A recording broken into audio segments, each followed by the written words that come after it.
Now, I've only been a bishop for a month, and I need your help, okay? I am not used to that title. I am somewhat apologetic about it. It will take me a little while to get used to it, maybe about 2 or 3 years. And so for the month that I'm here with you, I want to recognize that I now occupy an office that has that title. But I would like you to refer to me as Pastor Oscar. I have had that for the last 28 years. It's what I'm used to, and I would appreciate you just calling me Pastor Oscar. It will keep me humble and ensure that I... So do not apologize for calling me Pastor Oscar. That's what I'm used to, and I'm quite comfortable with that title itself. Well, let me begin and ask anyone here who is under 30 years old, would you rise to your feet? I want to see you. 30 years. Wow. Oh, I love this. I love this. Okay, you can take your seats. I'll tell you why I love that. 2 things. Number 1 is the average age of Kenya. Do you know what that is? The average age of Kenya is 19 years old. The average age of Kenya is 19 years old. Only 1.8% of Kenyans are 50 years and above. They're prehistoric. I belong to that group of the prehistoric, okay? Kenya is a very young nation. The average age is 19 years. 74.3% of Kenyans are under the age of, I think it's 32 or 35. We're a very young nation. And so over the next 4 weeks, I'm with you, and as my partner, Cosma Gatere, comes in February, I will be leaving at the end of January because I've got a conference I've got to attend overseas, and so I won't be able to be with you for the full series. He and I are going to work in partnership. But we want to talk about money. Why money? It is because of this. As we were told by our service hosts, okay, and the gentleman and the lady who are here, many of you chopped in December. And this month is a month of repentance and long suffering. Fees have come, and you have to meet budget, and you're already in debt, and you probably carried over debt from last year. Last year was not a good year for many of us. The economy was down, and businesses were struggling. Many closed, and people lost jobs. Many had to eat whatever reserves they had, and they have probably began this year with great hope that in God's grace, that this will be a different year, a better year, and they will be able to somehow catch up with their debt and their need so that they can manage the year that they have. Now, for this reason then, I thought, I want to talk about money to this congregation because I know there is probably nobody here today who is unaffected by the matter of money. And all of us could do with a little help. If not a little help, all of us could do with a reminder. For those of you who are, older, then you probably will recognize the principles we're going to be talking about. And we've titled this series, The Secrets, okay, to Financial Well-Being. And I want to share with you, and, Mr. Cosmo will be coming after me. Together we will share 6, 7 secrets that you need to know about money. And anyone who can stand here and tell you that they're doing well financially will basically talk about these secrets. But many of us don't know them. I discovered them at the age of 45 years. Before 45, I was not building wealth. I was living largely hand to mouth. As I discovered these secrets over the last 12 years, I have sought to be very disciplined about them. I'm a pastor. I earn a pastor's salary. Nobody expects a pastor to make a lot of money. And, it was about 12 years ago that I discovered these secrets. Now, fortunately, in those first 45 years, somehow by God's grace, God was blessing me, and I didn't even know how he was doing it. If I tell you the story of where I started, how my wife and I came to own a home, it was all God's blessing, unmerited, blessing after blessing after blessing, where it was not expected. In fact, the man who was my mentor spiritually as a pastor once told me, I know how much you earn because I was working at the Nairobi Baptist Church in my early years. And he said, you seem to be able to accomplish so much more with what you earn than what I earn, even though I earn so much more than you do. And I was young. I started, pastoral work at the age of 26 years. Well, I learned the hard way, and the principles I'll be sharing with you, I learned the hard way. I decided, therefore, as we go through this series this month, I'm going to be very down to earth, very simple. I want to talk to those of you who stood up, but I also recognize all of us need to hear these things again and again because we so easily forget them, becoming disciplined in the way that we handle money, and we run into debt and into trouble, into problems. Some of you right now are probably sitting here praying. On the paper that you wrote, one of the things was, Lord, please help me financially. There's rent, there is school fees, there are all those things that are like, vicious dogs that come barking in the middle of the night, wake you up, and you lie there and you're sweating and you don't know how to meet your creditors tomorrow, and you just are wishing this year had started different. There is hope, my good people. Even if you're in a bad place, if you take these principles and you apply them in your life, I kid you not, I will say this to you, within 2 years, if you're disciplined, you will see a radical difference in your financial state. Within 10 years, you will look back to these days and be amazed at what God has done. It has taken me about 10 years of disciplined financial management. And I will tell you a secret because I'm going to be very down to earth. I'm going to share with you all the things that God has taught me, the things I've learned straight out of Scripture, making mistakes, trying to do the right thing. Today, my net worth is about 100 million Kenyan shillings. I kid you not. And let me tell you this, when I started as a pastor, in 1991, my salary was 2,000 shillings. Even in those days, 2,000 was not a lot. My wife worked for the government, and she had just graduated from university. She was a graphic design artist, was taken at the Kenya Institute of Education, illustrating children's books that they use now for the textbooks and such. And her salary was 8,000. I was earning 2,000. 8,000 on a government salary, I was earning a quarter of what my wife was earning. After 1 year, the church had grown and the offering had grown a little. And the total offering was about 20,000. So my salary was raised. But it was a slog to get to the place where we were meeting our needs. When our children came, we had to pray for food for them.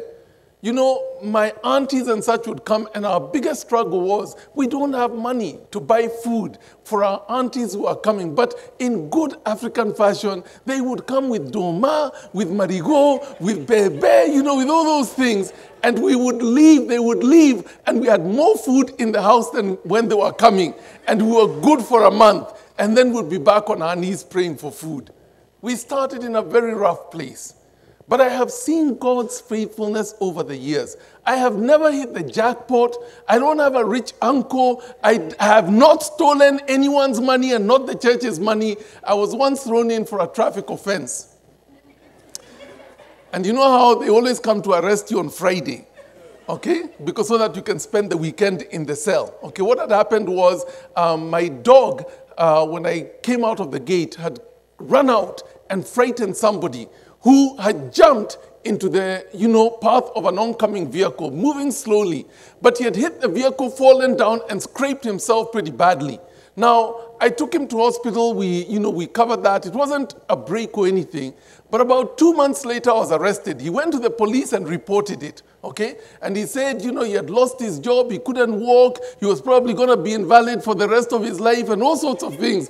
And so they came for me. The police came for me, okay? Now, when I was told by a house help that the police are here and they're asking for you and they want to arrest you, I called my lawyer. My lawyer told me, don't go home until Monday, okay? So that if they arrest you, then you can be in overnight in jail. So I went, and the case was heard several months, and at the end of it, his charges were thrown out, and I was fined 1,000 shillings for not reporting the matter to the police. I should have gone and reported it, okay? And so I was charged 1,000 shillings. What I didn't know is you never attend court sessions alone. I was alone. And so I was charged 1,000 shillings. You're supposed to pay the guy over there, but immediately a charge, they take you and put you in the cell. So you ask them, how am I supposed to pay?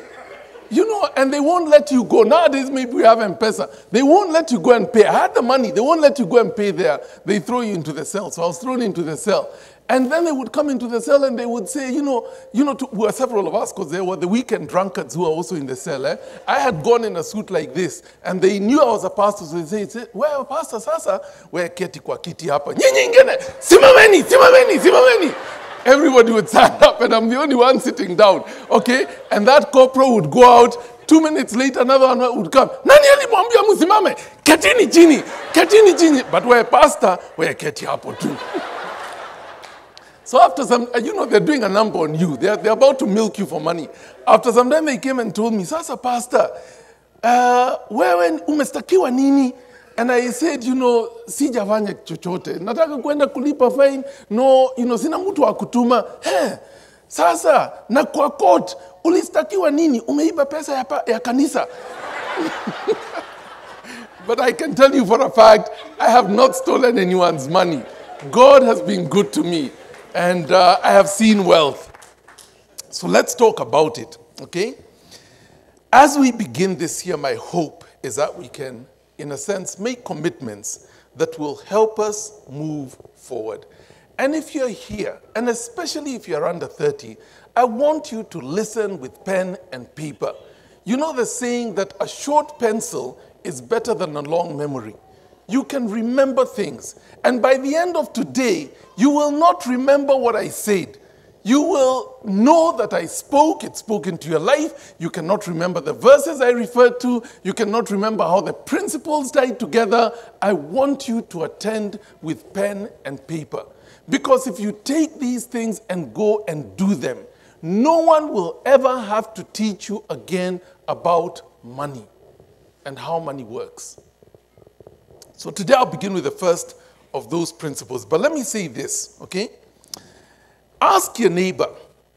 I hope you're sitting next to a friend. Maybe if it's your husband or wife, turn to the other person on the other side, okay? Ask them this question. If you lost your job today, how many months would you survive before you had nothing left?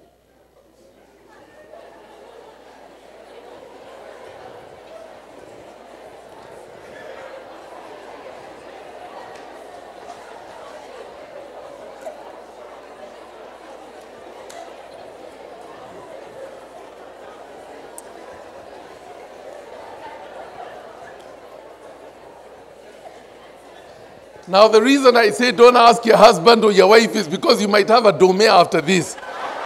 Because you thought you had money and there is no money, okay? For many of us,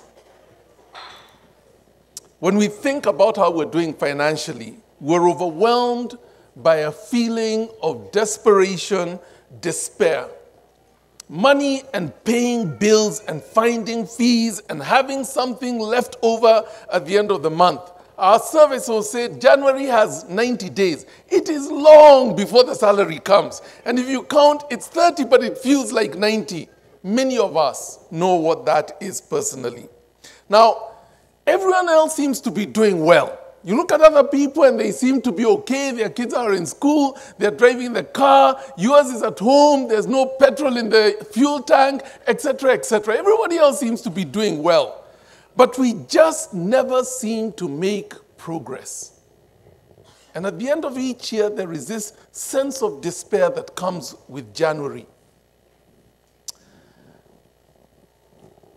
Many of us who even seem to be living comfortable, pretty lives, however, if you knew the truth of where they are, they're probably in the same boat that we're in.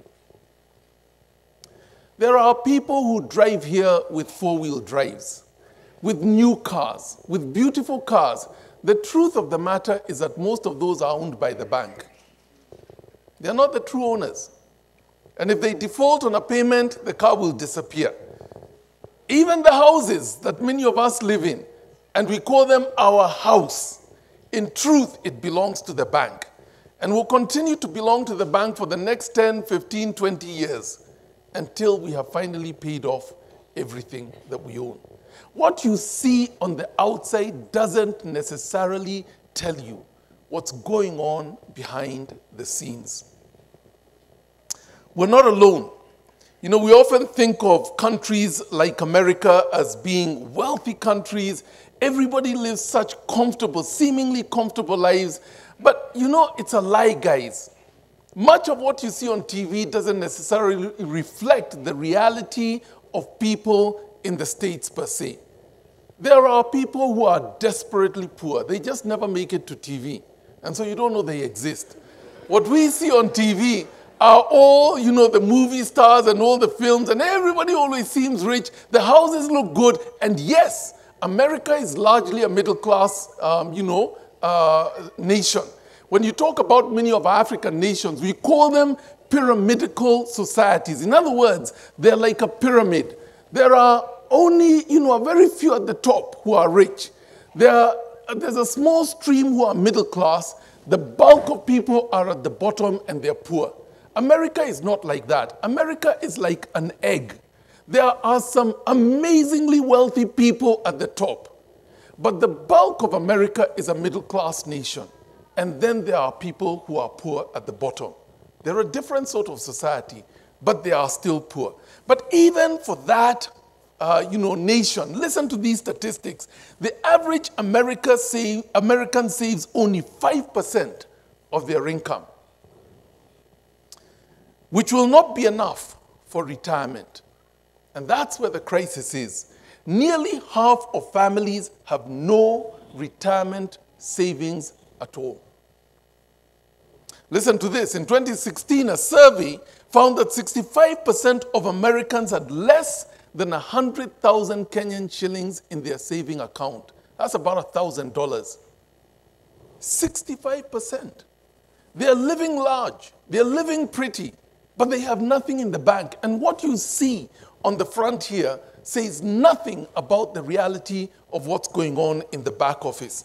Polls also showed that 64% of married couples argue over money. Money is the single most largest contributor to marriage breakdown and divorce in many societies around the world. So is there any hope for us? Will we ever be free of our despair and frustration over our financial situation? How do you get out of that place where it's hand to mouth, and sometimes even the hand does not reach the mouth? There is nothing. I want to give you a term, and we may refer to it a number of times. It's called financial freedom. What is financial freedom? Okay? It's a more important term than, big salary, than, wealth or whatever. Financial freedom. What is financial freedom? This is what I define financial freedom as. Financial freedom is freedom from daily or monthly financial worries. Not waking up in the middle of the night, sweating over my bills. That's financial freedom. Financial freedom is living without any debt. I don't owe anyone anything. Or at least my net worth is greater than my debt. And I could cancel that debt because I have more to my name than the debt that I owe. Financial freedom means I can accommodate an emergency such as cancer treatment or surgery without having to take my children out of school so that I can find the money to do it. Financial freedom means not worrying about losing my job because I have enough funds to go for at least 6 months to 1 year before I need to get a salary. In other words, if my boss fired me today, I could actually take a break of 6 months because I want to rest before I go and look for another job. That's financial freedom. Financial freedom for me means not worrying about my retirement years, that I know I'm covered because I have put away enough that I don't have to worry about that. That's what financial freedom is. And the question is, are you financially free? Now, maybe not. You're young, you've just started a job, you're not yet there. But at least are you on the track to getting there? For those of us who have dependents, children, we're married, we have an elderly mother at home who we're looking after, do we have financial freedom? Oftentimes, for many of us here who are in their 40s and 50s, you're called the sandwich generation. You're the sandwich generation because you're caring for little ones, paying fees, taking them to hospital, all those sorts of things. But you're also caring for your parents up here. And you're sandwiched between two different, slices of bread that are squeezing in on you and always crying for money. Do you have financial freedom? Ultimately, what you want with wealth is not money for the sake of money. What you want is financial freedom. And when you get there, then you know that you don't have to wake up in the middle of the night afraid. And we can get there. And over the next 4 weeks or so, I will teach you a number of principles, and Cosma will come and teach you a few others. Now, let me begin with principle number 1. I consider it to be the most important principle. And because we violate this principle, we may never see financial freedom. This is the first principle. Principle number 1 is this: God is a giver of wealth. God is not afraid of money. Sometimes as Christians, we speak as though God, curses wealth, as though God isn't interested in blessing his people with wealth. God is a giver of wealth. And he's not afraid of wealth. Now, he does caution us about wealth, but he's not afraid of wealth. Here is what the Bible says in Deuteronomy chapter 8, verse 17 and 18. Don't ever say to yourself, I got all my wealth by my own power and ability. Remember that the Lord your God is the one who gives you the power to create wealth. No matter how rich you are, at the end of the day, if God decided to take it all away, you could be robbed by somebody, you could be conned of that money, or he could take away your health. And you would not be able to create wealth beyond that. He gives you the strength, he gives you the wisdom, he gives you the ability, he gives you the opportunity to create wealth. And God is a giver of wealth. We're told in Job chapter 42 and verse 10. You know the story of Job. He lost everything. It was robbed of him. It was killed. His children, who are part of his wealth, died in an accident in the home of the eldest one. But in Job 42 verse 10, we read this. After Job had prayed for his friends, the Lord made him extremely wealthy again. It is God who made him wealthy and gave him twice as much as he had had before. The source was God himself. He is a giver of wealth. Remember King Solomon in 1 Kings chapter 3 and verse 13. King Solomon asked God for wisdom to rule the nations with. That's what he wanted. Give me wisdom so that I can rule the nations. This is what God told him. The Lord was pleased that Solomon had asked for wisdom. So verse 11, God replied, Because you have asked for wisdom in governing my people with justice, and have not asked for a long life or wealth, or the death of your enemies, which is what you think most people would ask for. God said to him, I will give you what you asked for. I will give you a wise and understanding heart, such as no one else has had or will ever have. And then in verse 13, and I will also give you what you did not ask for. I will give you riches and fame. No other king in all the world will ever be compared to you for wealth for the rest of your life. It was God who gave Solomon his wealth. God is not afraid of wealth, and he is the giver of wealth. And he gives us the ability, he gives us the opportunity so that we can create wealth. So principle number one is that God is a giver of wealth. What has this got to do with creating wealth? The answer is simply this. Look to God to give you the means and the wisdom and the patience and the discipline and the divine ideas and the opportunities to create wealth. Pray that God would give you wealth. Pray that he would remember you. Do not come up with schemes that go against the principles of God to create wealth. Instead, align yourself with the purposes of God so that he delights to bless you with the wealth that you so desire. He is not afraid of wealth. Now, what 1 Timothy chapter 6, verse 9 and 10 tells us is this. People who want to get rich fall into temptation and a trap, and into many foolish and harmful desires that plunge men into ruin and destruction. For the love of money is the root of all kinds of evil. Some people, eager for money, have wandered away from the faith and pierced themselves with many griefs. You see, the problem is not money per se. The problem is the love, the addiction to, the desire for, the obsession with money. That's where the problem is. And can you be rich and yet not be obsessed with money? You know what the test is? Let me give you the test. You have this opportunity every week when you come together. It's your tithe. The heart with which you give your tithe is an indicator as to whether you're obsessed with money or not. And some of us give grudgingly. People are always asking for money all the time. Chukua hiyo shilingi. It's an indicator. Because the problem is not money and wealth. The problem is the love for and the obsession with money and wealth.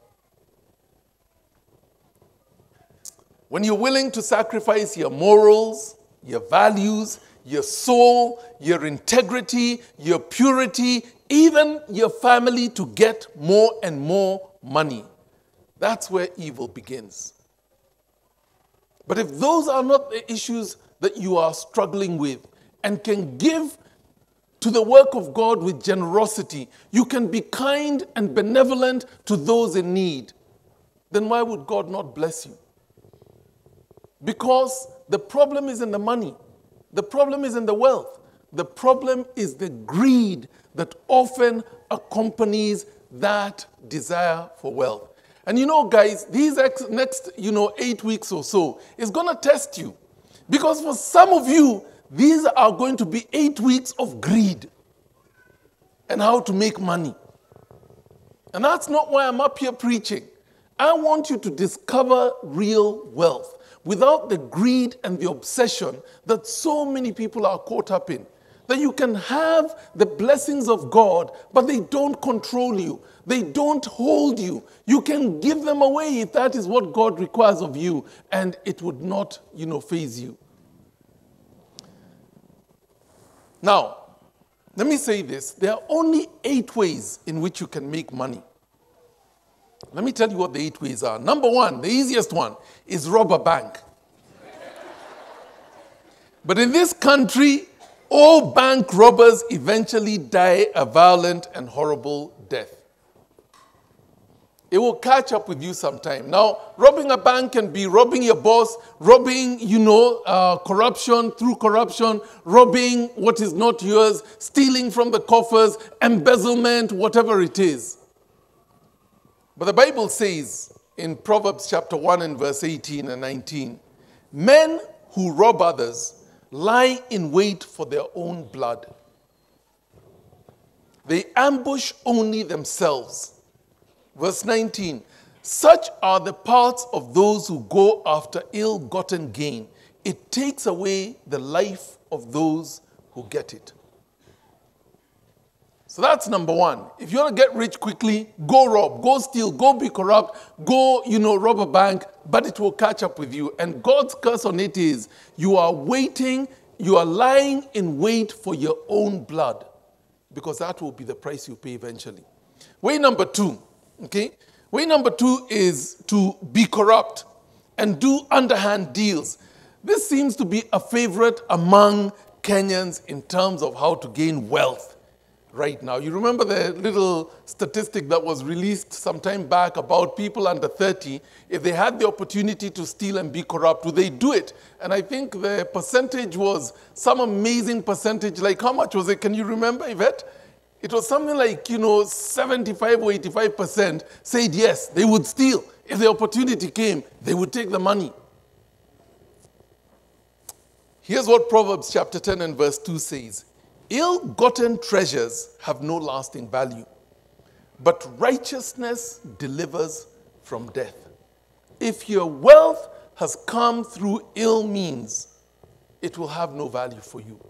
You will sleep at night and you will wake up to be haunted by your money. The same way that the poor man who has nothing is haunted. But for you, it will be haunted by the fear of being caught for what you did and thrown into jail. Ill-gotten treasures have no lasting value, but righteousness delivers from death. Number three, if you want to get rich quick, sell your soul to the devil. Go join the Freemasons, worship the devil. Satan will give you these things. If Satan knows that all you need is, a few million so that you can walk away from God and curse God and do whatever you like, he will give you. Because his work is to keep you from ever coming to know Christ as your Lord and Savior.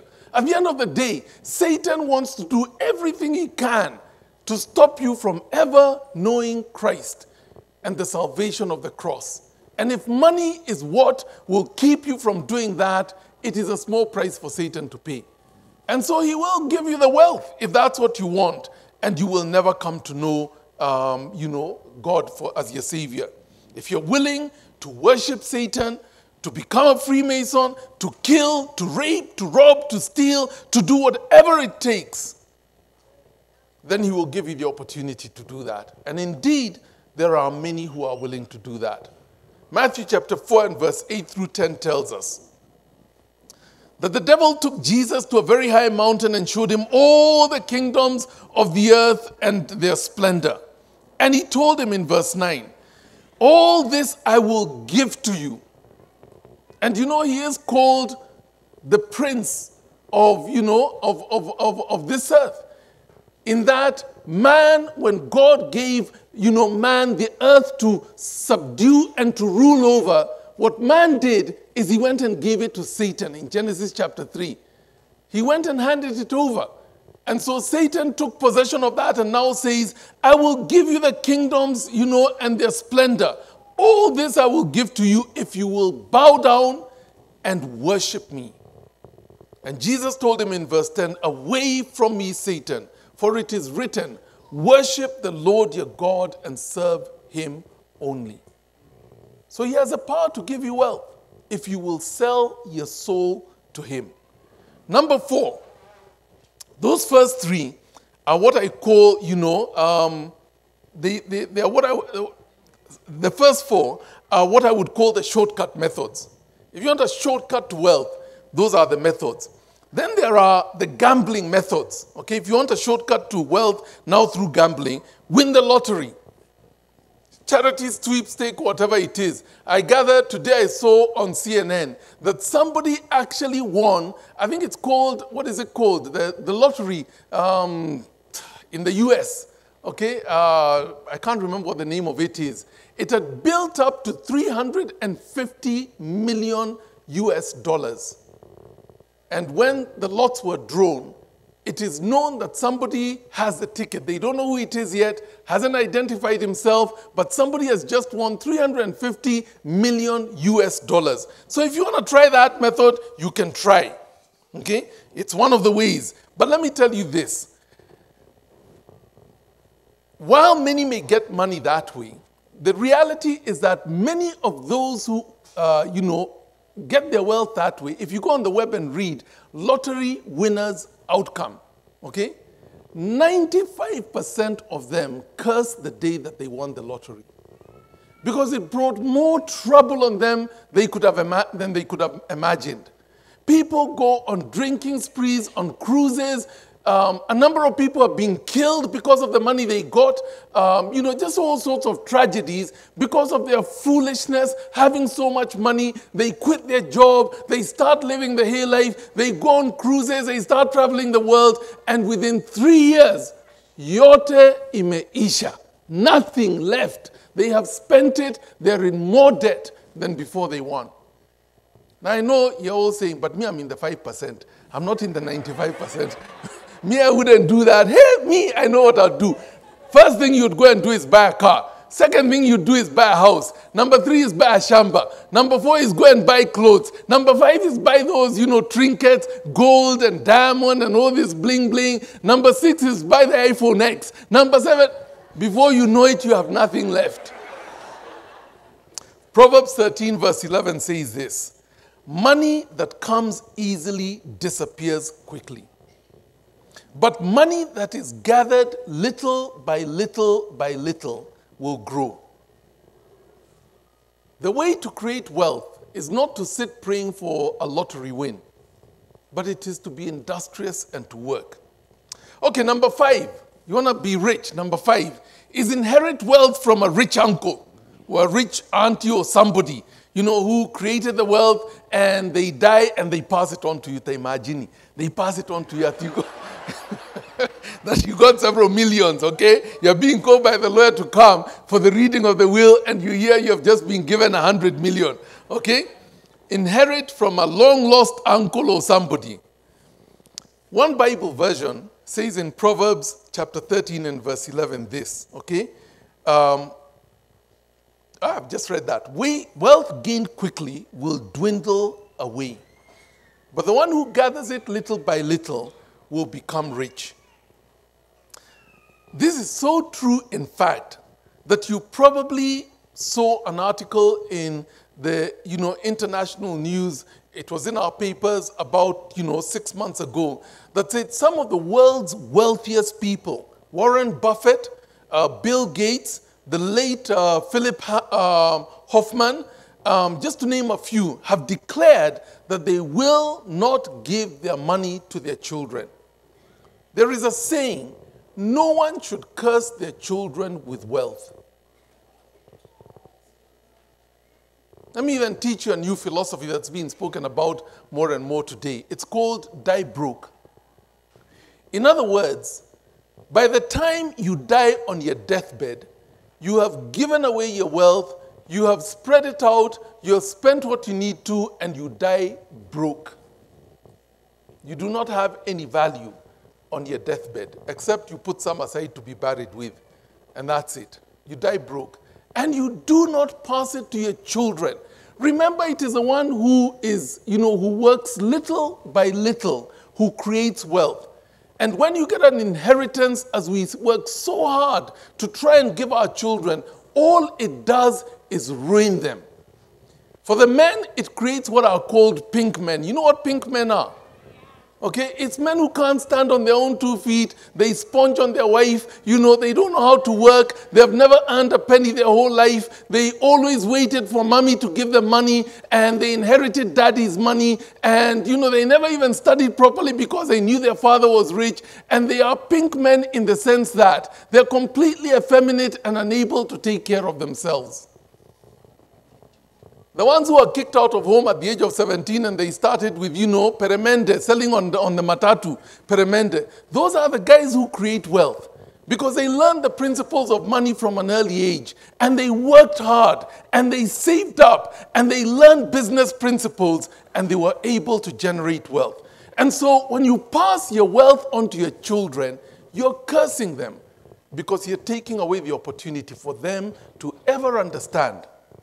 Now, guys, write me a check. I've just told you you don't have to sweat for an inheritance. You know, those of you who are trying to think, I'm going to get a house for my son and a house for my daughter, and when they're getting married, I want to give them a car. Wachana na hiyo. Let them sweat. And if you have money to give to them, do not give it to them before the age of 40. Under the age of 40, they do not understand how money works, and they waste it. After 40, if they have been sweating all those years, and you give them $1 million, they know exactly what the value of that $1 million is, and they will go and invest it wisely. Before that, they will spend it. They'll go to London to see their friend, or whatever else. In 2013, millionaire Kevin O'Leary said, I'm not planning on giving my kids any of my money. When their education is over, I'm pushing them out of the nest.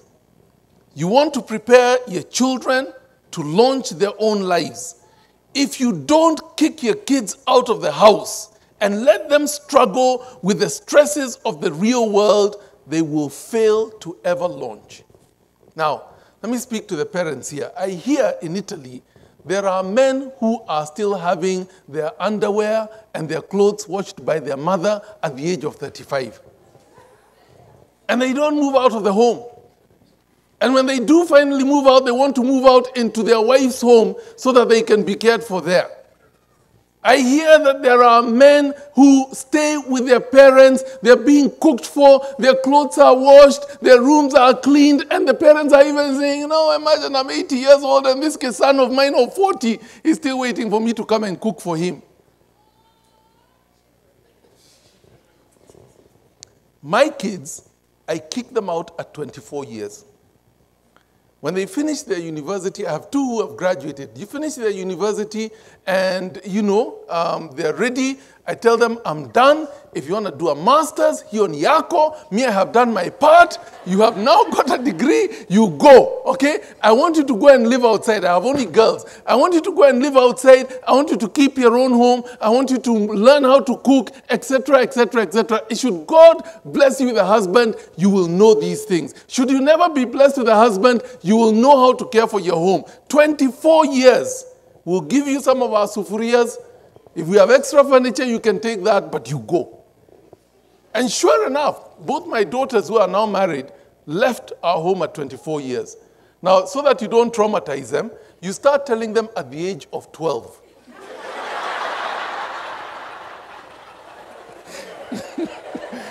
So they always knew that they were going at 24.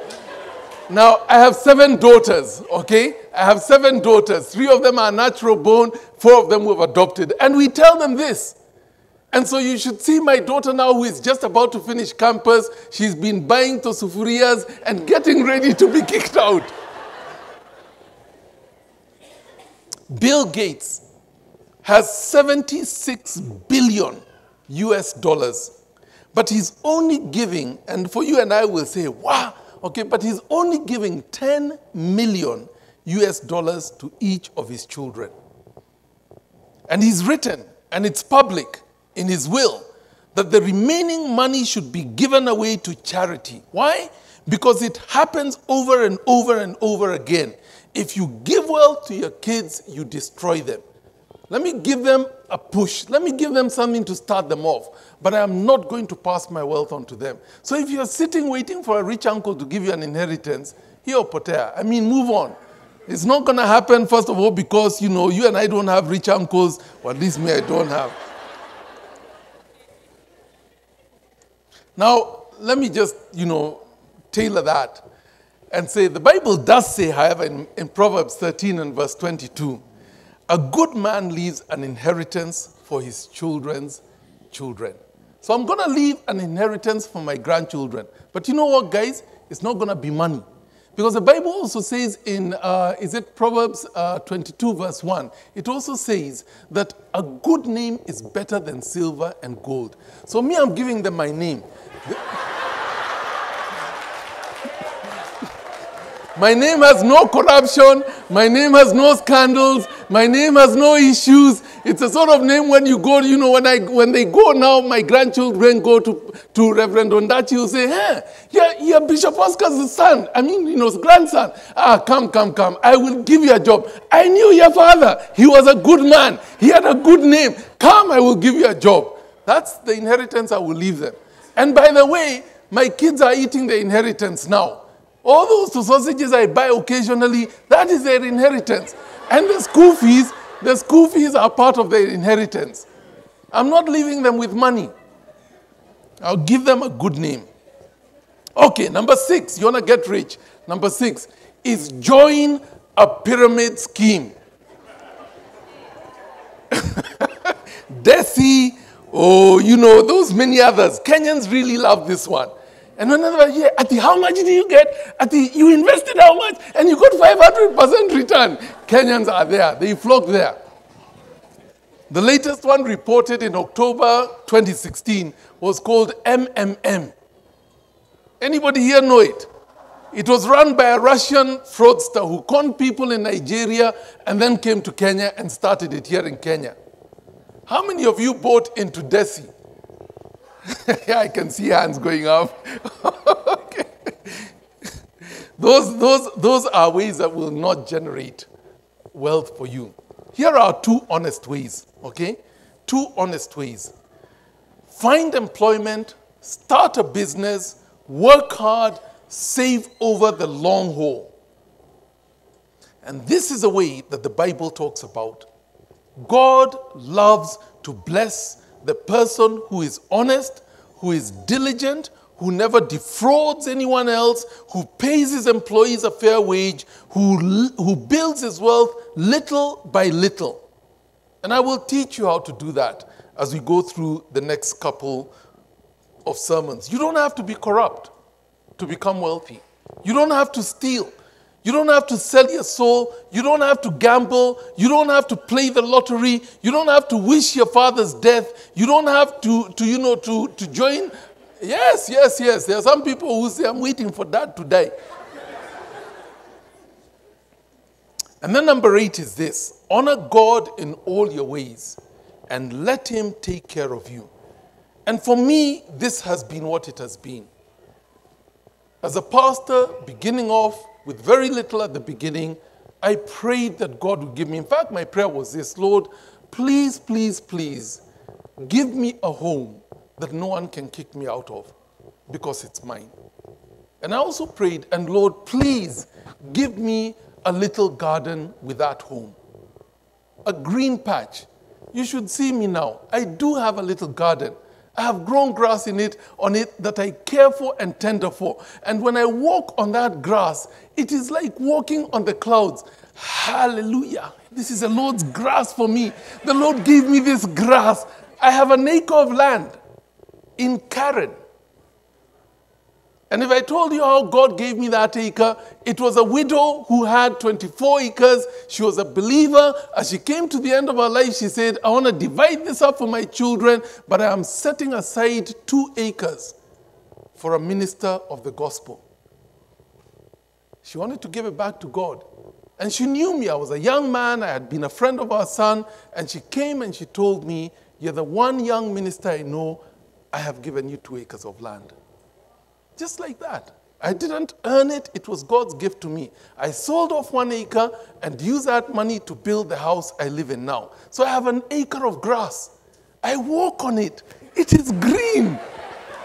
God heard my prayer. He gave me a home and he gave me the little garden I was praying for. Because God blesses.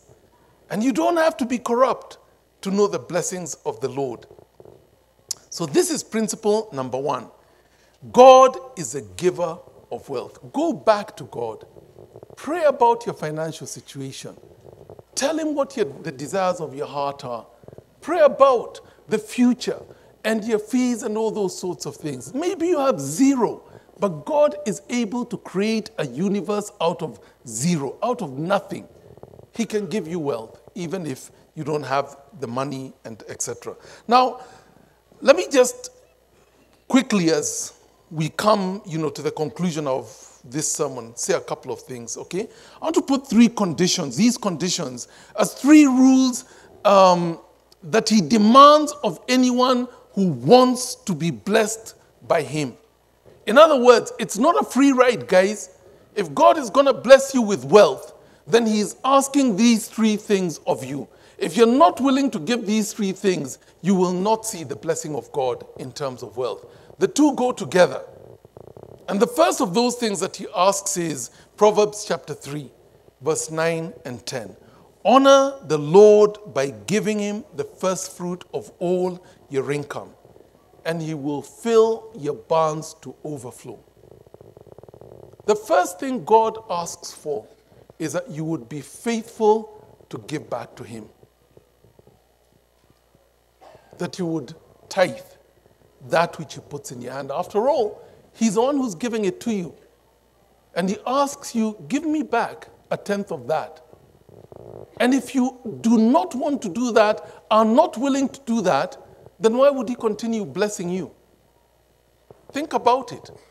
If you're being stingy with God, how can you expect him to be generous with you? All he's asking for is a tithe. And if you're not faithful with a tithe, why are you expecting him to give you abundance?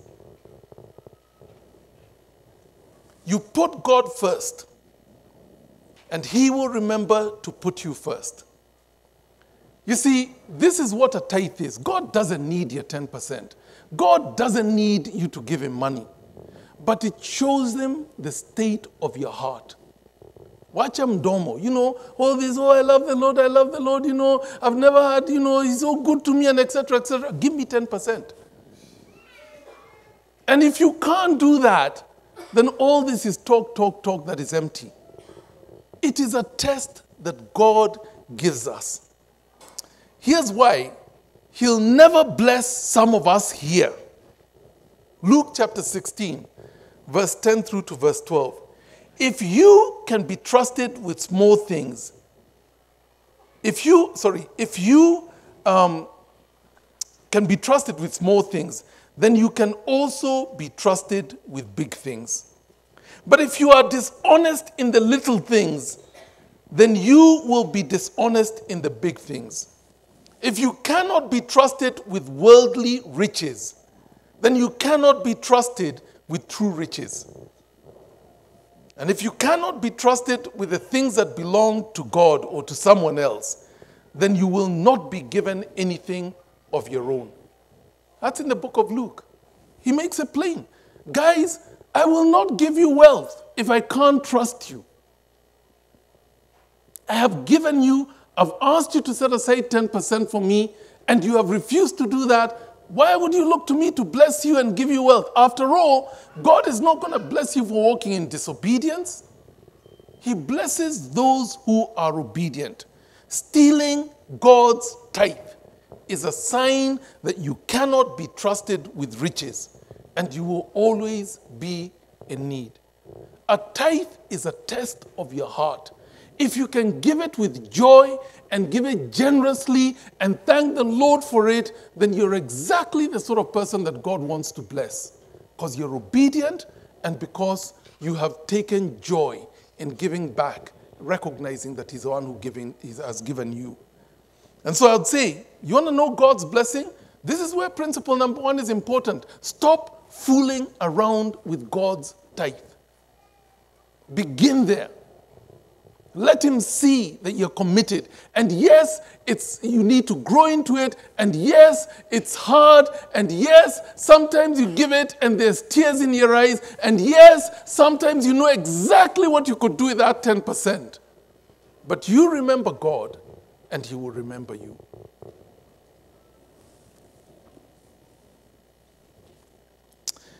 Let me put it this way.